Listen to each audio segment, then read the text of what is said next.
Good evening. Thanksgiving in Washington, D.C. was shattered by a brazen attack just blocks from the White House. D.C. National Guard members, on routine patrol, were ambushed in a deliberate assault. The city's sense of security was upended, turning a day of gratitude into one of tragedy. The attack near Lafayette Square, a symbol of American democracy, has raised urgent questions about security in the Capitol.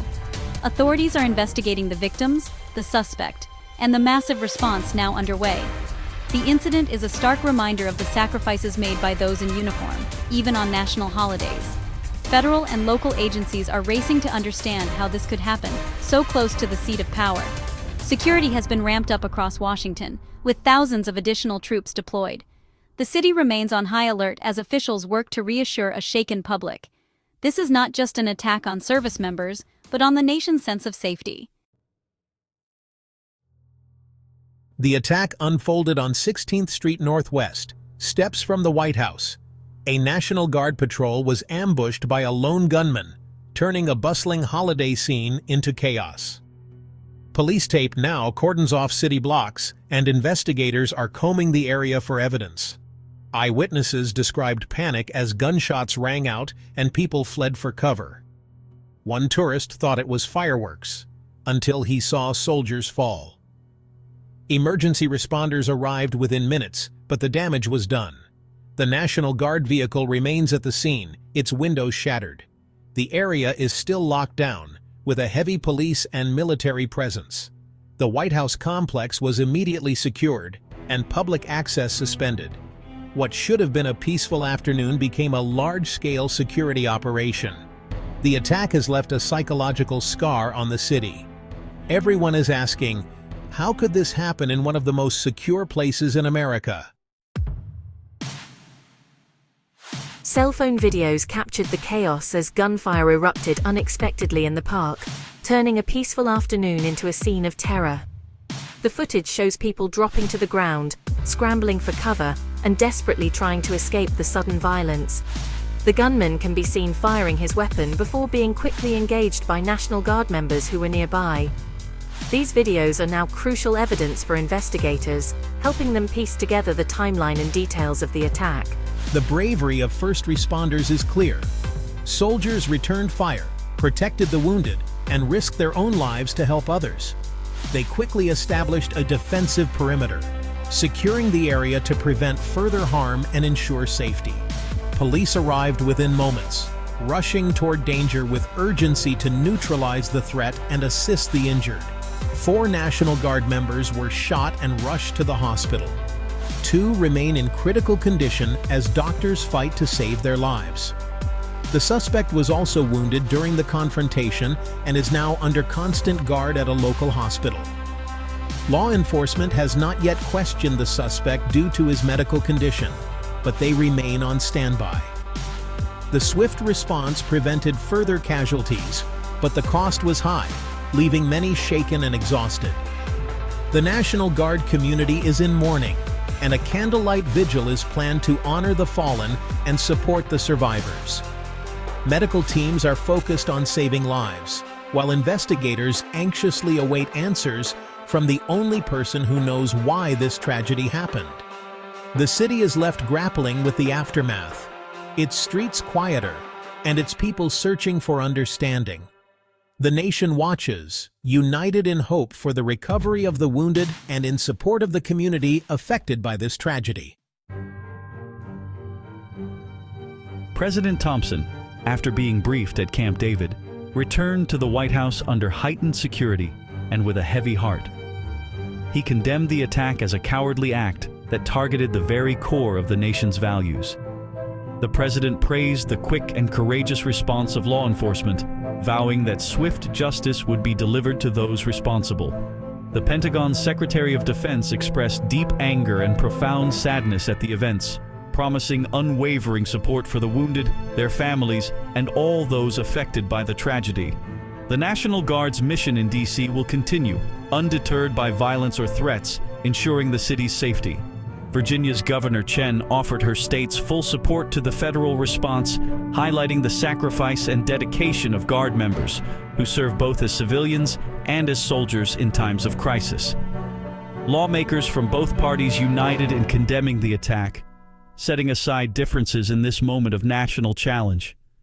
They called it an assault on democracy and the freedoms cherished by all Americans. Leaders pledged to ensure D.C. has every resource needed for security and the protection of its people. The bipartisan response underscores the gravity and seriousness of the situation facing the nation. An attack on service members in the Capitol is seen as an attack on the very institutions they are sworn to protect. The unity in Washington sends a clear message. Violence will be met with unwavering resolve and collective strength. The city and nation stand together, united in the face of tragedy and determined to heal. The focus now is on recovery, accountability, and the pursuit of justice for all those impacted. The government's message is one of solidarity, determination, and hope for a stronger future. In response to the ambush, security in Washington has surged. Over 2,000 additional National Guard troops are being deployed from neighboring states. The total Guard presence now exceeds 5,000, with a visible increase at federal buildings and transportation hubs. The security perimeter around the White House has expanded, and downtown streets remain closed. Federal agencies have elevated their alert status, creating a multi-layered security network. These measures, while necessary, disrupt daily life for residents and visitors. Officials say the changes are temporary, but acknowledge a return to previous security levels is unlikely soon. The attack exposed vulnerabilities in the city's security plan, especially in public spaces. Experts are re-evaluating protocols for guard patrols and law enforcement in open environments. Permanent changes may include more surveillance and restricted access. Washington must now adapt to a new reality. The motive behind the ambush remains unclear. The FBI leads a multi-agency investigation exploring personal grievances, ideological extremism, and the lone wolf theory. Fisher's digital activity is under intense scrutiny for any manifesto or communication that might explain his actions. Anti-government sentiment is a focus, given the target. Investigators are also considering mental health factors, looking into Fisher's history and recent behavior. Officials caution against oversimplifying the motive as mental illness alone. The investigation aims to understand all contributing factors. Without a clear motive, the threat of similar attacks remains a concern. The FBI urges anyone with information about Fisher to come forward.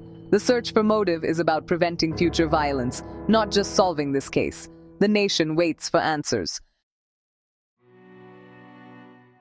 The attack has cast a shadow over Washington, D.C., turning a festive weekend into one of anxiety and mourning. Holiday markets and public spaces are quieter, with a heavy security presence now part of the city's landscape. Residents and visitors alike feel the city's vulnerability. The tourism industry faces uncertainty as images of violence and lockdown circulate worldwide. Access to monuments and museums is restricted, and local businesses worry about cancellations. The attack has reignited debate over balancing security and openness in the capital. Some fear Washington will become a permanent fortress. Others see it as a necessary step. City leaders must navigate these competing concerns. Despite fear, the community is showing resilience. Spontaneous memorials and vigils honor the wounded. There's a shared determination not to let violence define the city. Gratitude for first responders and the National Guard is widespread. In tragedy, Washington's spirit endures.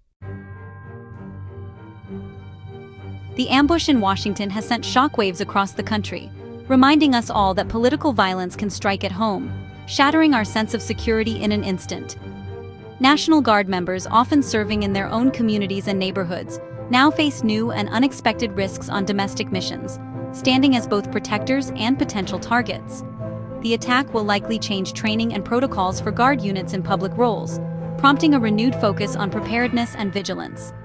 The military must adapt to the evolving threat of lone wolf attacks in civilian settings, where the line between safety and danger is often blurred. The nation's focus is now on the recovery of the wounded and support for their families, who face uncertainty and hope in equal measure. This tragedy has punctured the sense of normalcy. especially during a season meant for unity, reflection, and togetherness. It forces a national conversation about division, extremism, and security in an open society, challenging us to find common ground. As the investigation continues, the search for motive and justice is paramount, with every detail scrutinized for answers. The events have left an indelible mark on the country's psyche, a reminder of our shared vulnerability and resilience.